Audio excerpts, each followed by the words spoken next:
Hey everybody, you know that our goal this week is to learn how to put internal documentation in a paper that's written MLA style.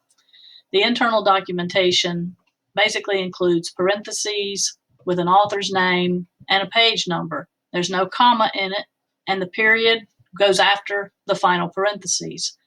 So if you look at this screen, I have some examples to show you of what I'm expecting you to do in your essay on the World War II book. So in this particular paragraph, you have during their experiences in concentration camps, both Ellie and Marion experienced a lack of food and actual starvation. This is the topic sentence of the paragraph. This is the transition idea. And in this particular paper, people were comparing two different books. So you had a person named Ellie and a person named Marion. The point they're trying to explain in this paragraph is their lack of food and starvation.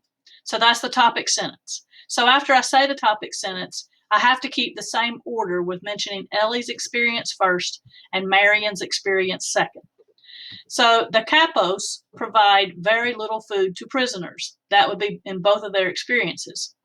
Then I need to have an example about this. For example, in night, individuals are supplied a ration of watery coffee in the morning and a bowl of thin soup and bread in the evening.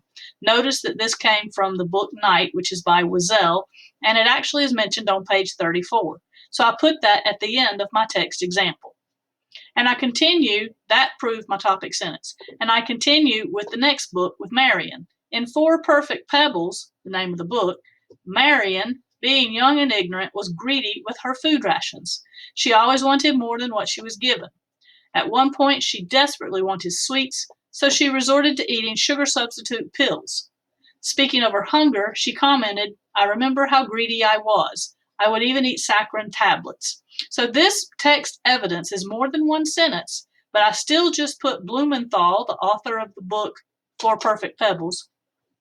So I put Blumenthal 50 because this is where her quote came from. This is where she actually comments in the book. I remember how greedy I was, and it mentions the sugar substitute pills.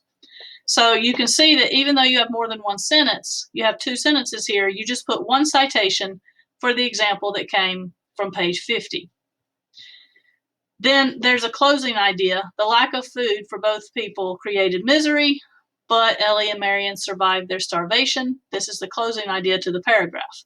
And it does need to have more information. This is not a stellar paragraph. It's only here to show you where the citation goes at the end of text evidence.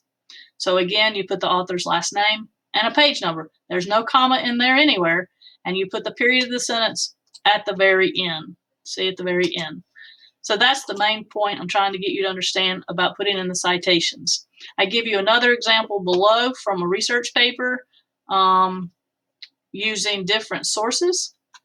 And I show you again that in the example here it says, for example, Equiano was allowed on deck because of his youth and how valuable he could be as a slave, but he was also put in chains. He explains in his narrative when he was put in chains, there was limited movement. It was very painful. It rubbed against his wrists and ankles. It was irritating because it made them bleed. That whole section is more than one sentence, but I just put one citation at the end, Equiano, the last name of the writer, the page number 161. So again, this page will show you examples of how to insert.